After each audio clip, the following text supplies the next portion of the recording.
As you know that in our syllabus there is some topic which have been prescribed regarding the topic was that regarding the child witness, dumb witness, and hostile witness.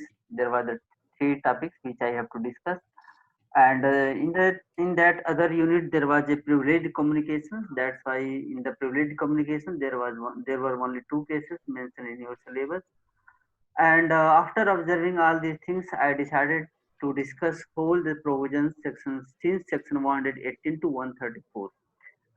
सारी चीजों को मैंने analyse किया। हमने कहा कि privilege communication के भी कुछ सेक्शन है और कुछ सेक्शन आपके 118 का आपका देख रहे हैं कि आप चाइल्ड विटनेस कवर करेगा और 119 डम विटनेस कवर करेगा। और जो आपके सिलेबस में केसेस प्रेस्क्राइब हैं वे केसेस हैं आपको 122 और 123 के रिगार्डिंग। अगर आपके सेक्शन वाइज अगर आपके सिलेबस वाइज अगर हमें पढ़ाना हो तो बहुत ही इजी होगा। हमें सिर्फ 118 कवर करना होगा, 119 कवर करना होगा और ये दो सेक्शन यहाँ पर है 122 और 123 कवर करना होगा। इसके कवर करते ही सिलेबस कंप्लीट हो जाएगा। इसके बाद कोई सिलेबस में बचेगा नहीं। और जो आपका एक सेक्शन है होस्टाइल विटनेस का 154 के रिगार्डिंग है, उसको तो कभी भी कवर कर सकता हूँ। तो मतलब अगर हमें प्रैक्टिकली देखना है तो सिर्फ 5 के सेक्शन डिस्कस करना है। 4 सेक्शन यहाँ पे हो गए और एक सेक्शन 154 होस्टाइल विटनेस को हो गए।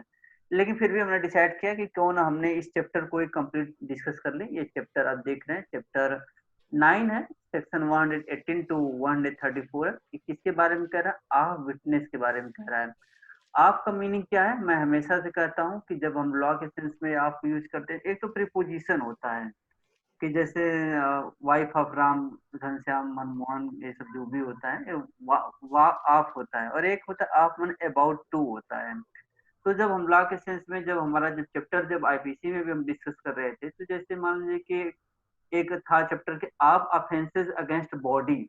आप ऑफेंसेस अगेंस्ट बॉडी मतलब कि जिसमें कि 299 से लेकर के 377 तक था। तो स्टार्टिंग वर्ड क्या था? Of, O F, of offences against body. इसी तरह से जब हम चैप्टर 17 डिस्कस कर रहे थे तो उसका हेडिंग यही था कि ऑफ ऑफेंसेस अगेंस्ट प्रॉपर्टी। तो ऑफ का मतलब होता है अबाउट टू और यहाँ पर उसी तरह से जो ऑफ वर्ड यूज हुआ है, of means of witnesses means witnesses के बारे में। मुझे लग रहा है कि हमारी अंग्रेजी ठीक हो गई है, अब तुमको अंग्रेजी ही पढ़ा दूंगा। चलो ठीक है, मजा ले रहा हूँ। ऑफ विटनेस ये हो गया, इस तरह का वर्डिंग हो गया। अब हम लोग को मूव करेंगे सेक्शन 118 19 20 21 2 3। अब इसको आप बाय वर्ड्स बाय सेक्शन आप इसको याद कर लीजिएगा क्योंकि सेक्शन से कई क्वेश्चंस आए हुए हैं, कंपटीशन आए हुए हैं। और मैं मैं क्यों इसको डिस्कस किया क्योंकि अभी मैं देख रहा था क्वेश्चन पेपर में देख रहा था एक 8 मार्च 2020 को क्वेश्चन पेपर यूपीएससी ने कराया था, लॉकडाउन से जस्ट पहले ही कराया था। तो 8 मार्च 2020 में जो यूपीएससी ने अपना एग्जाम कंडक्ट कराया था, तो मैं हमेशा कहता हूँ कि यूपीएससी के थ्रू नौकरी पाना, जॉब पाना सबसे इजी काम है। क्यों? क्योंकि यूपीएससी 3 मोड में एग्जाम कराती है। एक तो प्री मेंस रिटन इंटरव्यू हो गया, वो टफ होता है। एक स्टेज, दूसरा स्टेज होता है उसका ऑब्जेक्टिव होगा, सीधा इंटरव्यू हो जाएगा। तो जो बच्चे की इंग्लिश प्रॉब्लम है, जो लिख नहीं सकते, स्पेलिंग में बहुत ज्यादा एरर करते हैं, जैसे मैं बहुत ज्यादा एरर करता हूँ, 4 लिखूंगा 2 गलत हो जाएगा। तो ऑब्जेक्टिव हो गया और इंटरव्यू हो गया। तो जिसकी इंग्लिश की प्रॉब्लम है यहाँ पर कर सकता है।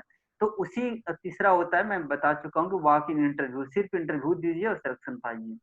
तो जो 8 मार्च को एग्जाम हुआ था, मैंने आपका क्वेश्चन पेपर आपको शेयर भी किया था और शेयर किया था। तो उसमें क्वेश्चन आया हुआ था, क्वेश्चन कई आए हुए थे आपके एविडेंस से, लेकिन उसका एक प्रॉब्लम जो बेस्ट था वो 121 से ही बेस्ट था कि 122 जजेस एंड मजिस्ट्रेट। तो इसलिए हमने डिसाइड किया कि 121 को भी डिस्कस कर दें ताकि फ्यूचर में आपको कॉम्पिटिटिव एग्जाम के लिए भी कंफर्टेबल महसूस है। तो इसीलिए इस तरह से मैं डिस्कस करूंगा। अब हम आ जाते हैं टू द पॉइंट पर, कब तक घुमाते रहेंगे, टाइम भी कम है। उसको याद कर लेना तुम लोग, 126 सेक्शन वाइज रट लेना सब कुछ।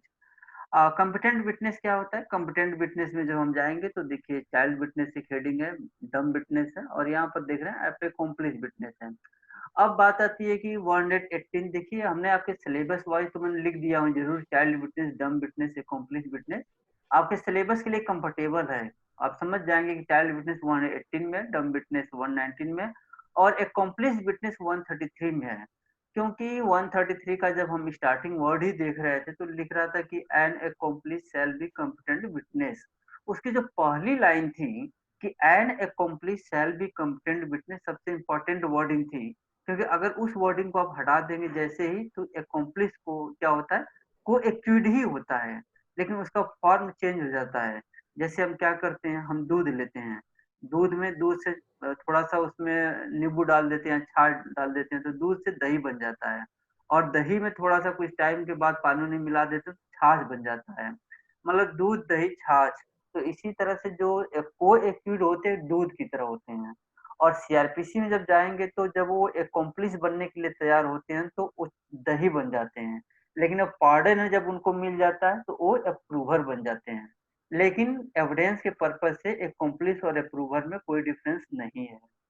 तो इस तरह से हमने यहाँ पे कोट कर दिया है कि competent witness child competent witness है कि नहीं है, आपके सिलेबस में है तो child is a competent witness. डम विटनेस है कि नहीं है, तो डम विटनेस भी कॉम्पिटेंट है और एक कॉम्प्लेक्स भी है। तो लेकिन हम सिलेबस को कभी कवर नहीं करते हैं, हम सिलेबस से बियॉन्ड ही चलते हैं। अब हम आ जाएंगे 118 पर डिस्कस करेंगे। यहाँ से जो हम डिस्कस करेंगे आपके सिलेबस के साथ साथ I hope that the competitive exam में भी तुम अच्छा परफॉर्मेंस करोगे और ड्यू का नाम रोशन करोगे। अब स्टार्टिंग वर्ड है बेंथम। बेंथम की एक लाइन है, बहुत ही इंपॉर्टेंट लाइन है। जब हम आपको सीआरपीसी भी डिस्कस कर रहे थे तो जाहिरा शेख हबीबुल्ला का केस था उसमें। Zahira Sheikh Habibullah versus state of Gujarat का केस था, लैंडमार्क जजमेंट था जो आपके केस में डिस्कस किया था मैंने, कि जो गुजरात राइटिंग के केस पर मैटर था। तो उसमें भी विटनेसेस को आप देखें कि विटनेस को धमकाया गया, मारा गया, बहुत सारी चीजें थी। तो वहां पर भी ऑनरेबल सुप्रीम कोर्ट ने बेंथम का एक लाइन कोट किया था। वह लाइन क्या थी? लाइन थी कि witnesses are eyes and ears of justice. Witnesses are eyes and ears of justice का मतलब क्या है कि विटनेसेस अगर नहीं रहेंगे तो डे लाइट में भी मर्डर हो जाए तो भी आप किसी का कन्विक्शन नहीं कर सकते। क्यों? क्योंकि देखिए हम एक बात और बताना चाहेंगे कि विटनेस और पर्सन में हमेशा अंतर होता है।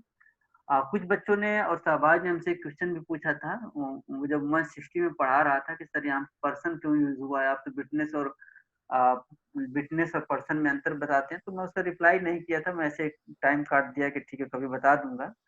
तो चलो यहाँ पर एक पहले कई बार भी बता चुका हूँ, विटनेस और पर्सन में थोड़ा सा अंतर मैं बता दूं। आप एक मूवी देखे होंगे घातक। घातक शायद घातक या घायल ऐसी मूवी थी जो कि सनी देओल की मूवी थी, और जिसमें कि अमरीश पुरी जो थे उसके बाप बने हुए थे। और वो बनारस से जाकर के मुंबई में दवा कराने के लिए जाते हैं। तो आप देखते हैं कि जब कात्या जो होता है कि जब उसके मतलब कि अमरीश पुरी का मर्डर करता है, मतलब सनी देओल का मर्डर करता है, डे लाइट में मर्डर करता है, सबके सामने मर्डर करता है, लेकिन वहां पे कोई भी विटनेस आने को तैयार नहीं है, उसकी डेड बॉडी उठा कर ले जाने को तैयार नहीं है। तो इस तरह से आप देखेंगे कि पर्सन तो बहुत हुए, पर्सन कई पर्सन हुए जो अपने आंखों के सामने घटना को देखे, लेकिन कोई भी पर्सन कोर्ट में जाने को तैयार नहीं हुआ। इसका मतलब ये हुआ कि कोई भी विटनेस वहां पे नहीं हुआ। पर्सन लीगल सेंस में वे जो घटना को देखते हैं सिर्फ पर्सन की कैटेगरी में आते हैं, विटनेस कैटेगरी में नहीं आते हैं। विटनेस की कैटेगरी में कब आएंगे? जब वो विटनेस बॉक्स में आएंगे और जो ओथ या अफर्मेशन जैसा भी होता है मैं इसको डिस्कस करूंगा, जैसा ओथ लेकर के अपना एविडेंस देंगे तब वो विटनेस कहलाएंगे। तो एक सेटल्ड प्रिंसिपल ये माना जाता है कि all persons are not witnesses but all witnesses are persons. मान लीजिए किसी घटना को 1000 लोगों ने देखा, तो 1000 लोग पर्सन हुए, लेकिन वहां पे कोई कोर्ट में नहीं गया तो कोई भी विटनेस नहीं हुआ। लेकिन 1000 में से 2 व्यक्ति विटनेस के रूप में गए, तो टोटल कितने हो गए? पर्सन और विटनेस को मिलाकर टोटल कितने हुए? टोटल 1002 हुए कि 1000 हुए? तो टोटल 1000 ही हुए। क्यों? क्योंकि जो 2 विटनेस हैं वो विटनेस के साथ साथ पर्सन भी हैं। तो इस तरह से बहुत ही क्रिस्टल क्लियर हो गया होगा कि पर्सन और विटनेस। इसीलिए जहां वर्डिंग पर्सन की हो तो आप पर्सन लॉ में लिखा करिए, जहां विटनेस लिखना हो वहां पे विटनेस लिखा करिए। ये तो बस टाइम पास था, तो ऐसे चलता है, लेकिन समझ गए होंगे। तो हम लोग यहाँ जो 118, तो इसमें वर्डिंग है कि witnesses are eyes and ears of justice. तो बेंथम ने कहा कि विटनेसेस जो होते हैं न्याय के आंख और कान होते हैं। आंख और कान होते हैं, मतलब इन्हीं के सारे विटनेसेस के सारे ही जस्टिस डिलीवरी सिस्टम में जजेस घटनाओं को देखते हैं, घटनाओं को सुनते हैं और उसके बाद अपना माइंड अप्लाई करते हैं। इसीलिए इसमें कहा गया है कि witnesses are eyes and ears of justice. लेकिन बेंथम के एक अगला वर्ड है कि मान लीजिए कोई ऐसा विटनेस हो जो कि ब्लाइंड विटनेस हो, या कोई ऐसा मतलब वो हो, क्या बोलते हैं कि विटनेस हो जो कि सुन ही ना पा रहा हो, सुन ही ना पा रहा हो तो क्या बोलेंगे वो, क्या बोलेंगे पार्थ? Def sir. डम्ब बोलेंगे ना? हम सर जो सर डम एंड डेफ, डम मतलब बोल नहीं सकते सर, डेफ मतलब सुन नहीं सकते। चलो तो हाँ, तो मतलब डेप्थ हो गया, डेप डीप डीप हो गया, हाँ डीप माने सुनना होता है। तो ठीक है, समझ गए, बस उतना ही काम है। अच्छा, विटनेस है, जैसे मान लीजिए कि आई ब्लाइंड हो या डीफ हो, तो क्या मतलब उस विटनेस का क्या मतलब? तो हमने यहाँ पे जो इंट्रोडक्शन लिखा है, तो मैंने इंट्रोडक्शन में लिखा है कि ये लाइन तो मैंने बेंथम से कोट किया है कि witnesses are eyes and ears of justice. लेकिन जो मैं अगली लाइन जो कोट किया हूँ, जो अपनी अगली लाइन लिखा हूँ, वो 118 का जिस्ट लिखा हूँ। But these eyes and ears must be fit condition होना चाहिए, मतलब ब्लाइंड नहीं होना चाहिए, डीफ नहीं होना चाहिए। अब ये हम कैसे डिसाइड करेंगे कि कौन सा विटनेसेस कॉम्पिटेंट है, कौन इनकॉम्पिटेंट है? मतलब हमारी लिखने का ये जो राइटिंग है कि these eyes and ears must be fit, in line के माध्यम से मैं ये लिखना चाहता हूँ कि दे मस्ट बी कॉम्पिटेंट। ये मेरा लिखने का मतलब है। हमारे कहने का मतलब है कि विटनेसेस जो आने चाहिए कोर्ट में, वो कॉम्पिटेंट होने चाहिए। अब किसी ने राइज हुआ कि ठीक है, कौन से विटनेसेस कॉम्पिटेंट होंगे, कौन विटनेसेस कॉम्पिटेंट नहीं होंगे। अब इस बात को डिसाइड करेंगे हम सेक्शन 118 के हेल्प से डिसाइड करेंगे। अब आप कहेंगे कि सर 118 के साथ साथ तो 19 भी आपको उन्हें डिसाइड करना है। मैं डिस्कस करूंगा, लेकिन वन बाय वन करूंगा। देखिए, 118 भी डिस्कस करता है कॉम्पिटेंसी के बारे में, और 119 भी करता है। लेकिन 118 और 19 में डिफरेंस क्या है? 118 जो जनरल सेक्शन है, जनरल सेक्शन कहने का मतलब ये है कि वो सब पर अप्लीकेबल होता है। लेकिन 19 जो है सिर्फ और सिर्फ डम्ब विटनेस के मामले में ही अप्लाई होता है। 119 जो है डम्ब विटनेस के मामले में अप्लाई होता है, वो स्पेसिफिक हो जाता है। तो इस तरह से जो अगली लाइन आप लिखना अपने एग्जाम में, witnesses are eyes and ears of justice but these eyes and ears must be fit. मैं समझ जाऊंगा कि मेरा स्टूडेंट लिखा है, बाकी तो फिर but these eyes and ears must be fit. Section 118 कहता है कि deals method to decide competency या विटनेस, ये डिसाइड करेगा कि कौन विटनेस कॉम्पिटेंट है, कौन विटनेस कॉम्पिटेंट नहीं है। यह सेक्शन जनरल सेक्शन है, लेकिन इसका एक्सप्लेनेशन जो है वो स्पेसिफिक हो जाता है। क्यों?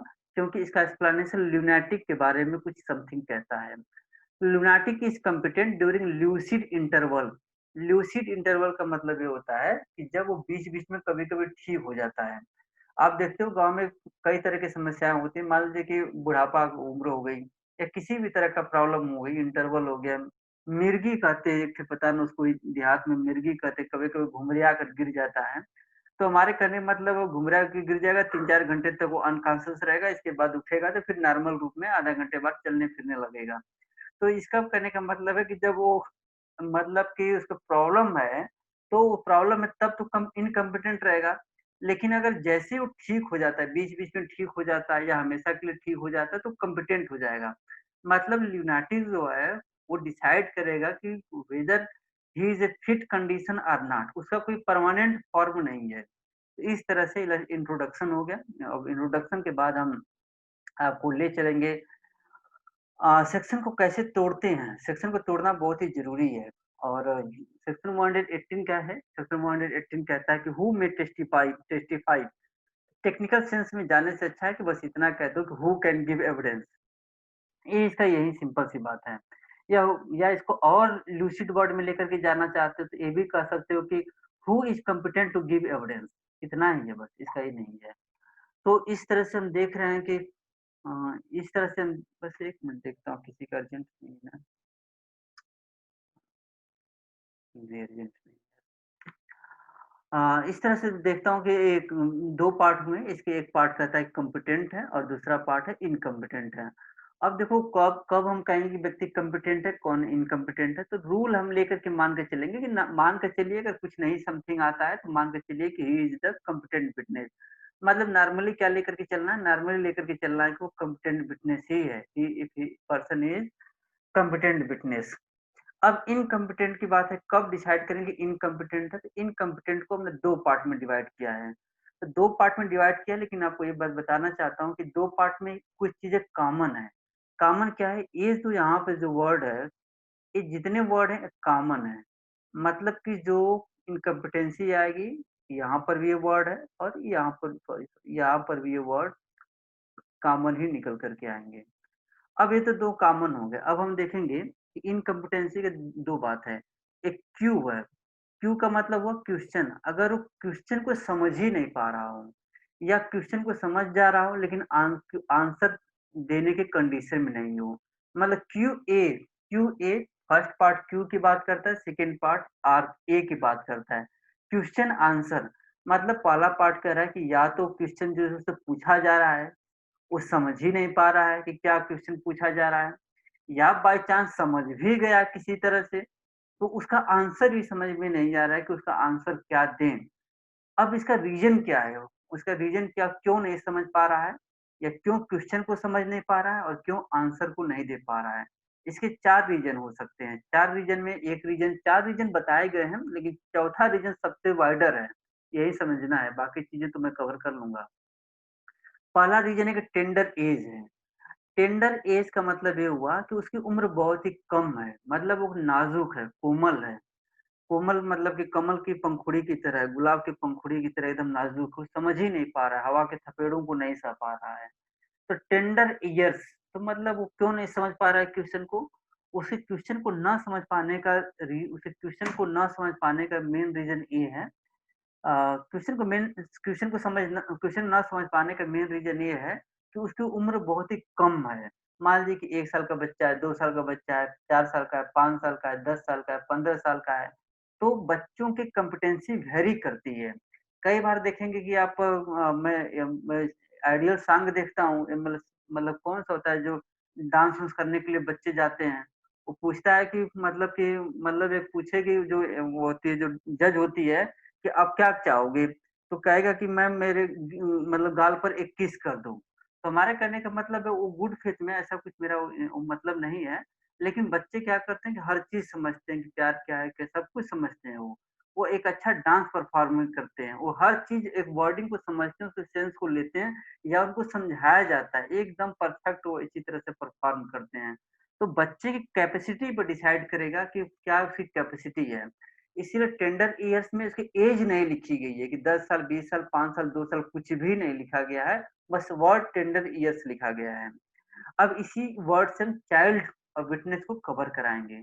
दूसरा extreme old as, extreme old as मतलब बहुत ही बुढ़ापा आ गया, बुढ़ापे में भी बुढ़ापा आ गया, मतलब मरने की घड़ी आ गई, समझ में नहीं आ रहा है। लोग कहते हैं ना कि हिंदू जब बुढ़ा जाते हैं, मरने का घड़ी आता है तो अकबकाते रहते हैं, कंडीशन बड़ी खराब हो जाती है। हम लोग उसी दौर में गुज़रेंगे, सबको जाना है।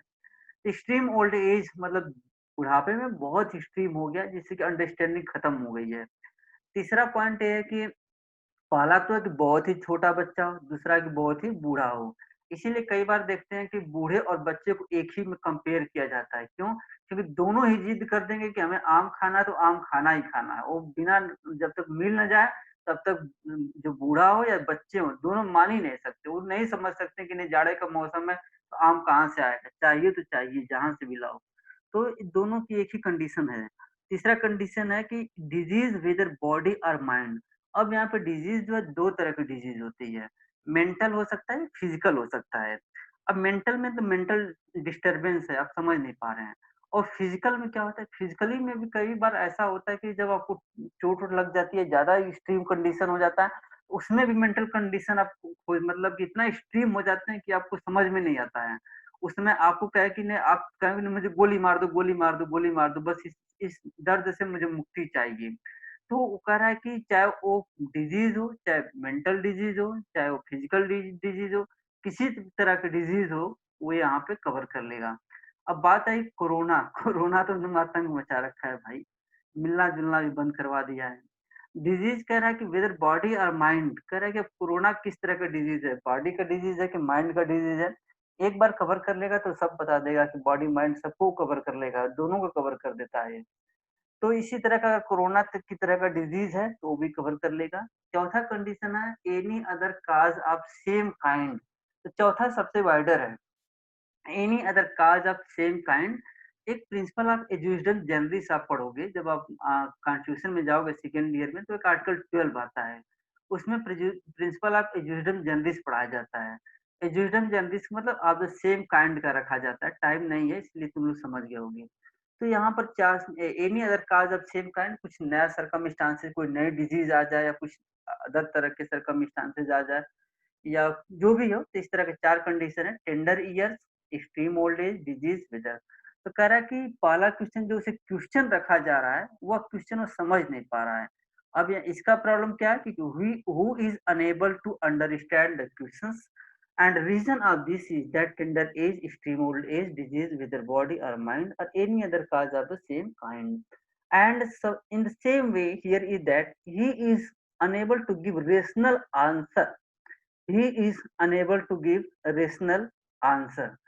अब रेशनल आंसर में लोग कहते हैं ना कि मैंने भक्त और अंधभक्त में अंतर होता है। अंधभक्त मत बनिए, भक्त बनिए, लंबे टाइम तक समझेंगे। क्योंकि जो भक्त होता है वो रेशनल आंसर देता है, जो अंधभक्त होता है वो इरेशनल आंसर देता है। तो रेशनल आंसर का मतलब ये है कि वो रेशनल आंसर क्यों नहीं दे पा रहा है, उसका क्या रीजन है? उसका रीजन है कि टेंडर एज है या एक्सट्रीम ओल्ड एज है, डिजीज है, एनी अदर काइंड है। तो आप हमें, I hope that you have got my points and in this way first part talks about the questions and second part is the unable answers, and both in both circumstances person is unable to reply and understand the questions. Reason of this is the tender age, extreme old age, disease, or any other kind of same things. And this is the two parts, competent and incompetent. Come to the second part. अब उसी को हमने थोड़ा-सा एक wording में लिख दिया है। वर्डिंग में लिखने का तरीका यही है कि कैसे सेक्शन को तोड़ा जाए। देखो एक बात और बता दें कि मैं तुम्हें 2-4 एक्ट पढ़ा सकता हूँ, 2-4 सेक्शन पढ़ा सकता हूँ, मैं सब कुछ पढ़ा नहीं सकता हूँ। लेकिन तुम्हारे पढ़ाने की कैपेसिटी क्या होना चाहिए? तुम लॉयर बनोगे, जज बनोगे, तुम्हें या प्रोफेसर बनोगे, हज़ारों बेयर एक्ट पढ़ना पड़ेगा। तो बेयर एक्ट पढ़ने का तरीका यही है कि इसको तोड़ना सीख जाओ। एक बार तोड़ना सीख जाओगे, इसके बाद तो कोई भी आ जाए, तोड़कर फेंक दोगे। इसको देखो, पहला पार्ट है कि all person shall be competent to testify. सारे पर्सन, रूल यही है कि सारे पर्सन को हम कॉम्पिटेंट मान करके चलेंगे, अनलेस, अनलेस आता है तो भाई कुछ न कुछ गड़बड़ी है। इसीलिए मैं कहता हूँ अनलेस, अनलेस क्या कहता है, कोर्ट कंसीडर, एक कोर्ट ही डिसाइड करेगा कि पर्सन क्वेश्चन को समझ पा रहा है, क्वेश्चन को नहीं समझ पा रहा है। कौन डिसाइड करता है? कोर्ट डिसाइड करेगा। तो कोर्ट ही कंक्लूड करेगा कि कौन व्यक्ति कॉम्पिटेंट विटनेस है, कॉम्पिटेंट विटनेस नहीं है। मतलब अपोजिट पार्टी डिसाइड नहीं करेगी, आप डिसाइड नहीं करेंगे कि नहीं, पार्ट को खड़ा कर दिया, भले ही अंधभक्त हो तो रेशनल आंसर न दे पा रहा हो, तो ऐसे नहीं चलेगा। ये तो सीधे सीधे बात है, कोर्ट डिसाइड करेगा कि कौन भक्त है, अंधभक्त है। ये सब चीजें ये कोर्ट डिसाइड करेगी। अब कह रहे हैं court consider they are prevented, why they are prevented, from which they are prevented, they are understanding the questions put to them. जो उनके सामने क्वेश्चन रखा जा रहा है वही मतलब उसको समझ नहीं पा रहा है। देखो, जो क्वेश्चन को समझना होता है तो अंडरस्टैंडिंग की बात आती है, जब आंसर देने की बात आती है तो from giving rational answer to those question मतलब वो क्वेश्चन जो उससे पूछा गया है। ऐसा नहीं कि हम पूछ रहे हैं कि प्राइम मिनिस्टर कौन है तो तुम बताओ कि वित्त मंत्री कौन है, पूछे प्रेसिडेंट तो तुम कहो कि नहीं मिस्टर मोदी जी हैं। तो ऐसा कुछ नहीं, ये मतलब जो क्वेश्चन पूछा जा रहा है उसी की बात हो रही है। तो देखो, यहाँ पे क्वेश्चन नहीं समझ पा रहे हो, यहाँ आंसर नहीं दे पा रहे हो, और इन दोनों का रीजन क्या है, क्वेश्चन क्यों नहीं समझ पा रहे हो, आंसर क्यों नहीं दे पा रहे हो। ये चार कंडीशन है, या टेंडर एज है, चाइल्ड विटनेस निकालेंगे, एक्सट्रीम ओल्ड एज है, आपको बता दिया, डिजीज भी बता दिया, वेदर बॉडी माइंड और प्रॉपर्टी। देखो एक बात और है, डिजीज इनिशियल स्टेज में कोरोना रहेगा तो उसमें आप इनकम्पिटेंट नहीं हो, अगर कोर्ट ने बुला लिया तब। कोरोना का जो लास्ट स्टेज होता है जिसमें आपको सांस लेने में प्रॉब्लम होती है, बस ऊपर नीचे हो रहे हैं, कब कब विजिट कर लेंगे महाराज से, उसी कंडीशन में आप इनकम्पिटेंट होंगे। खैर कोरोना का नाम सुन करके तो जज साहब भी नहीं बुलाएंगे, कहीं जहाँ हो वहीं से भाई एविडेंस दे दो, कोई जरूरत नहीं है। तो डिजीज एवरेज चौथा कंडीशन हो गया, समझ में आ गया। और lunatic is not competent incompetent to testify unless, इसमें भी वही बात है, यहाँ पर भी क्वेश्चन है और आंसर है। यहाँ पे क्वेश्चन ये नहीं समझ पा रहा है और उसी तरह से या तो आंसर नहीं दे पा रहा है, इन दोनों कंडीशन में है। अब इसमें एक बात, दोनों में डिफरेंस क्या है, अगर तुम कह दो कि सर एक्सप्लेनेशन और इसमें अंतर क्या है, तो दोनों में बेसिक और बहुत ही अच्छा एग्जांपल ये है। देखो यहाँ से हम इसका एंड और आर का अंतर है, बस यही एक डिफरेंस है। ये डिफरेंस बहुत ही क्रूशियल हो जाएगा, अगर एग्जाम में लिख दोगे तो समझ लो इम्प्रेस हो जाएगा जो पढ़ा हुआ है वही, बाकी तो कोई बात नहीं।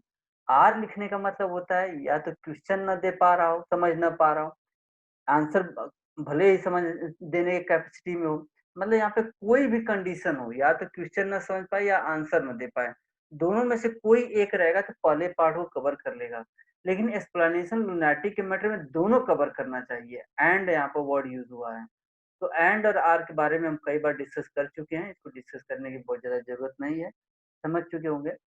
अब इसके बाद से हम सिलेबस वाइज में चाइल्ड विटनेस में आएंगे। देखो विटनेस में 3 पार्ट में हमने यहाँ इंट्रोडक्शन में रखा है।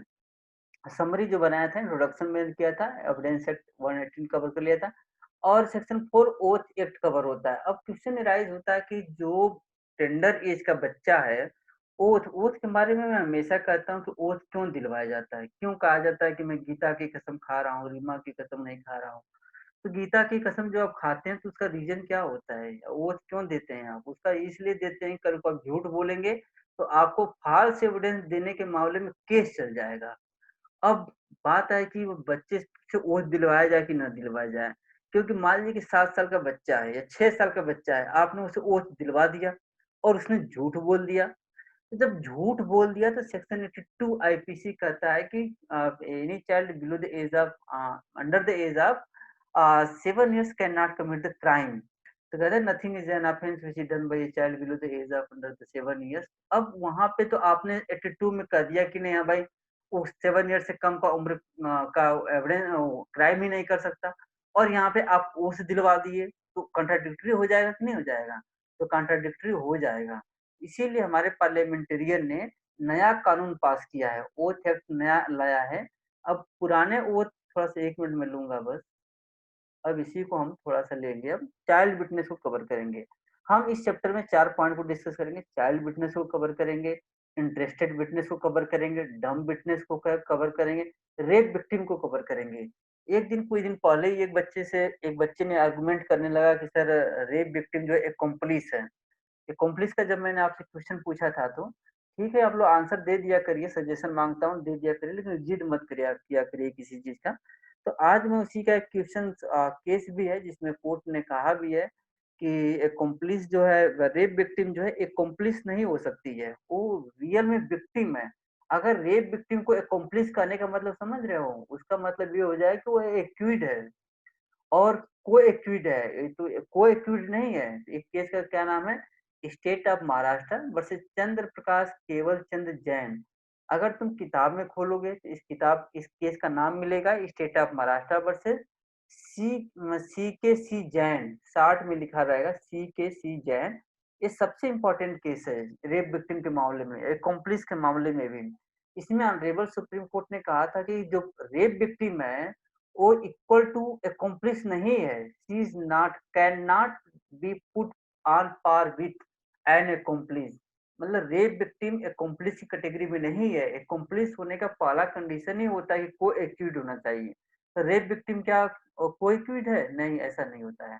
और इस केस में मैंने यहाँ पर भी लिख दिया कि एक्चुअल में क्या है, she is in fact victim of crime. Real में वो विक्टिम है रादर देन एक्यूड है। और कोर्ट ने इसी केस में कहा था कि 118 के अंतर्गत वो कॉम्पिटेंट विटनेस है, सिर्फ उसका रेप हो जाए और रेप होने मात्र से वो इनकम्पिटेंट हो जाए, नहीं, ऐसा नहीं हो सकता। रियल में वो विटनेस है, आई विटनेस की कैटेगरी में आएगी। और उसका वेटेज क्या होगा, उसके जो एविडेंस उसका दिया जाएगा उसके द्वारा, वो एविडेंस बहुत ही रिलायबल होगा और just equal to the physical violence. उसका उतना ही रिलायबल होगा जितना किसी व्यक्ति को इंजर्ड हो गया और वो एविडेंस दे रहा है। और लास्ट में इसको तुम पढ़ लेना, लास्ट में कहा गया कि there is no need of corroboration. यहाँ पर रेप विक्टिम है, उसके सोल विटनेस पे, सोल एविडेंस पे कन्विक्शन हो सकता है। और ये बहुत ही लैंडमार्क जजमेंट है। क्यों लैंडमार्क जजमेंट है? एक केस आपके केस में भी मैं पढ़ाया था, आपके केस में आईपीसी में केस पढ़ाया था, स्टेट ऑफ पंजाब का केस था, और वो भी बहुत अच्छा केस था। ये भी केस है, लेकिन वो 96 का केस है, 90 का केस है। इस केस का रिलायबिलिटी क्या है, जब रेप होता है तो जनरली क्या होता है, मैं हमेशा कहता हूँ कि रेप और मर्डर के केस में रेप हमेशा हीनस क्राइम होता है, क्योंकि रेप में सोल डिस्ट्रॉय करते हो और मर्डर में बॉडी डिस्ट्रॉय करते हो। और सोल जब डिस्ट्रॉय करते हो तो पर सेकेंड डेथ का होता है उसका, पर सेकेंड। मतलब समझ लो कि जितने साल जिंदा रहे कितनी बार उसका डेथ होता है, कितनी बार उसका मर्डर होता है। तो इसीलिए रेप होता है क्या, जनरली होता है कि रेप पब्लिकली तो होता नहीं है, रेप कभी एकदम ऐसे जगह पर होता है, कोई आई विटनेस होता ही नहीं, कई बार ऐसे सर्कमस्टांसेस में होते हैं, तो क्या उसको कोरोबोरेशन जरूरी ठहराया जाए? अगर आप कोरोबोरेशन जरूरी ठहरा देंगे तो हर एक रेप विटनेस विक्टिम के साथ अन्याय होगा। 4 लोग घर में घुसेंगे, रेप करेंगे और बाहर चले जाएंगे, और आप थर्ड विटनेस को इकट्ठा करिए कि हाँ भाई किसी ने देखा हो, तो नहीं, ये बहुत ही लैंडमार्क जजमेंट है। और आई होप दैट कि आप एग्जाम में या कोई भी इंटरव्यू में पूछे तो आप इस केस का नाम जरूर बता देना। State of Maharashtra versus CK Jain का केस है। तो बस इतना ही मेरा कहना है कि इस केस को रख लेना। और accomplice rape victim is not the accomplice, ये ऑब्जेक्टिव का भी क्वेश्चन है। तो आप लोग हमेशा अपना ओपिनियन दिया करिए, जिद करने की जरूरत नहीं है। ठीक है, बच्चा हो, जिद तो करोगे ही, अपने से जिद नहीं करोगे तो किससे करोगे? आखिर हूँ तो भले ही कुछ भी गार्जियन तो हूँ। अब चाइल्ड विटनेस में आ गया। चाइल्ड विटनेस में एक कानून है, पहले कानून था इंडियन ओथ एक्ट 1873 का। ये पुराना कानून था। इस कानून के बेसिस पर कई जजमेंट आए, कई कंट्रोवर्सी भी थी। तो हमने जो केसेस इस कंट्रोवर्सी को नहीं वो किया, क्योंकि जब नया कानून आ गया, कंट्रोवर्सी खत्म हो गई, तो काहे को हम प्रीवियस ईयर का क्वेश्चन उठा करके कंट्रोवर्सी खड़ा करें? तो हमने कंट्रोवर्सी उठाया ही नहीं। तो क्यों? क्योंकि ये सेक्शन 9 है। इस सेक्शन 9 का ओथ एक्ट का सेक्शन 9 है। इसने क्या किया कि इसमें लिखा हुआ है कि Indian oath act 1873 was replaced by the Indian oath act. एक गलत हो गया है, एक गलत हो गया है। ये होना चाहिए कि Indian oath act was replaced by the, ये वर्ड नहीं होगा, इंडियन भी नहीं होगा, और ये 1873 नहीं रहेगा, यहाँ पे हो जाएगा आपका 1969 हो जाएगा। ये थोड़ा सी गलती हो गया सारी पार्थ, इसको नोट डाउन कर लेना। अब इस तरह से जो ठीक है। पुराना ओथ एक्ट था वो खत्म हो गया, नया आ गया। अब इस नए की खासियत क्या थी? नए की खासियत में सबसे पहले यही है कि इसने एक उम्र निर्धारित कर दिया, इसने एज फिक्स कर दिया। इसने कहा कि जो 12 साल से कम बच्चा होगा उसके लिए ओथ लेने की उसे जरूरत ही नहीं है। तो 12 साल 12 इयर्स का बच्चा जो होगा, जैसे कि हमारे यहाँ आईपीसी में तुम लोग पढ़े होगे, 83 सेक्शन होगा। 83 आईपीसी कहता है कि nothing is an offence which is done by a child above the age of 7 years and below the age of 12 years. तो 12 इयर्स वहां पर भी है। अब 13 इयर्स का बच्चा अगर ओथ लेगा, लेगा, विटनेस देना है, ओथ लेगा, और लेगा, अब क्राइम जब करेगा तो उसे फॉल्स एविडेंस देने के लिए लायबल होगा। उसे 83 का बेनिफिट नहीं मिलेगा, क्योंकि लॉजिक क्या है कि 83 प्रोटेक्शन किसको देता है? सिर्फ 12 इयर्स तक का देता है। तो यहाँ पर भी इसी लॉजिक के थ्रू इस एक्ट में भी लिखा गया है कि 12 इयर्स के बच्चे तक के को आप ओथ नहीं लेंगे, बाकी का लेंगे आप। तो ये सब चीजें हैं, तो पॉइंट बहुत ही क्लियर है। और कोई पूछता है कि ओथ किस कानून के अंतर्गत दिया जाता है विटनेस को, तो ये आप कोट कर सकते हो कि Indian oath act, sorry, oath act है।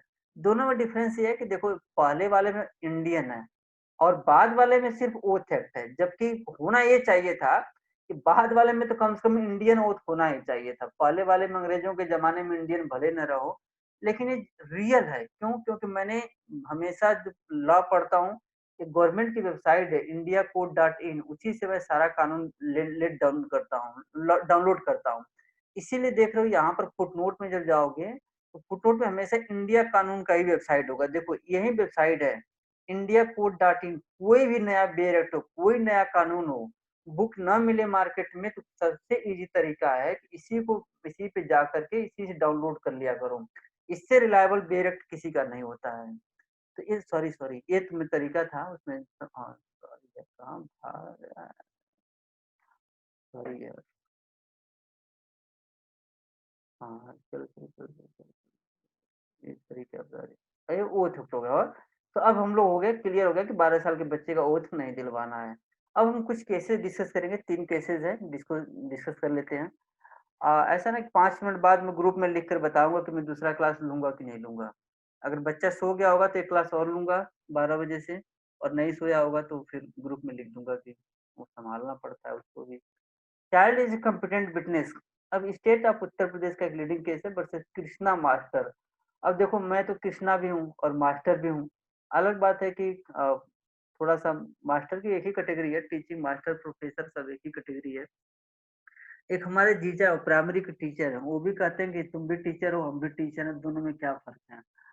यही है, बात भी सही है, एक टीचर टीचर ही होता है, चाहे प्राइमरी का हो चाहे यूनिवर्सिटी का हो। तो मेरे नाम से इसको याद कर लेना। मेरा नाम है कृष्णा और मास्टर तो हूँ ही। कृष्णा मास्टर एंड अदर्स, और रहने वाला भी कहाँ का हूँ? उत्तर प्रदेश का हूँ। मैं मध्य प्रदेश का नहीं रहने वाला हूँ, वैसे इंदौर का तो एकदम मैं नहीं हूँ। तो इस तरह से state of Uttar Pradesh versus Krishna master and others हो गया। और जजमेंट भी रिसेंट जजमेंट है 2010 का। और इस केस में क्या हुआ था कि बच्चे की उम्र 6 साल की थी और उसकी किसका मर्डर हुआ? उसकी आँखों के सामने उसके फादर का मर्डर हुआ, उसके मदर का मर्डर हुआ, उसके भाइयों का मर्डर हुआ, मतलब कई मर्डर हुए थे। इसी तरह से हमारे गाँव में भी एक फैमिली में कम से कम 7-8 लोगों का मर्डर हुआ था। तो इस तरह के इस केस में कोर्ट ने 6 ईयर के बच्चे को कॉम्पिटेंट माना और कोर्ट ने कहा कि वो कॉम्पिटेंट है और उसके बेसिस पर कन्विक्शन हो सकता है। और कोर्ट ने कहा कि अगर हम 6 साल के बच्चे को इनकॉम्पिटेंट मान लें, तो कोर्ट का कहना था कई बार जो बच्चे जो होते हैं इस तरह की घटनाएँ देख लेते हैं, जो उनके सामने ही इस तरह के कई मर्डर हो जाएँ, तो बड़े होने के बाद भी उनकी आँखों के सामने वो घटनाएँ तैरती रहती हैं। तो इसीलिए कोर्ट ने कहा कि अगर हम इस केस में बच्चे को अगर इनकम्पिटेंट कर दें, जो कि पूरी तरह से फैक्ट को नरेट कर रहा है, सिस्टमैटिक है, सब कुछ है, तो वहाँ पर बच्चे के साथ इनजस्टिस होगा। तो कोर्ट ने इस केस में 6 साल के बच्चे को कॉम्पिटेंट मानते हुए कन्विक्शन हेल्ड कर दिया था। तो आप देखिएगा कि कृष्णा मास्टर के केस में कृष्णा मास्टर यहाँ पे एक्यूज़ड है, यहाँ पे बच्चा नहीं है। तो इस तरह के सर्कमस्टांस है और अदर्स भी है, अदर्स से बता रहा है कृष्णा मास्टर जो था कई लोगों के साथ मिल करके मर्डर किया था। तो इस तरह की घटनाएँ क्लियर हो गई। अब दूसरा केस है, ये बहुत ही इम्पोर्टेंट है, लॉजिक वाइज़ है, conviction on the basis of child witness. ये दत्तू का केस है। इस केस में उम्र बच्चे की 10 साल थी। कोर्ट ने इसमें 2 पॉइंट को कहा कि रूल ऑफ लॉ क्या होता है और रूल ऑफ प्रूडेंस क्या है। कोर्ट ने कहा कि 118 कुछ नहीं कहता है कि नहीं आप कोरबोरेशन की ज़रूरत है, नहीं है। जैसे आपने देखा होगा एक्कोम्प्लिस के मामले में कोर्ट सीधा कह रहा है कि नहीं कोरबोरेशन की ज़रूरत रूल ऑफ प्रूडेंस है, 114 बी कह रहा था। लेकिन चाइल्ड फिटनेस के मामले में या 118 के मामले में कहीं भी कोर्ट ये नहीं कह रहा है कि नहीं कोरबोरेशन भी चाहिए। ये लैंडमार्क जजमेंट है और कोर्ट ने इस केस में कहा था कि रूल कहता है कि नहीं चाइल्ड विटनेस के बेसिस पर आपका कन्विक्शन हो सकता है, किसी कोरबोरेशन की ज़रूरत नहीं है। लेकिन हम लोग जजमेंट के थ्रू डेवलप कर चुके हैं धीरे-धीरे कि रूल ऑफ प्रूडेंस कहता है कि कहीं न कहीं कोरबोरेशन एक बार कर लीजिए। अगर कोरबोरेशन नहीं करेंगे बाय चांस बच्चा को ट्यूटर कर दिया गया, समझा-बुझा दिया गया, इधर-उधर कर दिया गया तो गड़बड़ा सकता है काम। तो कोर्ट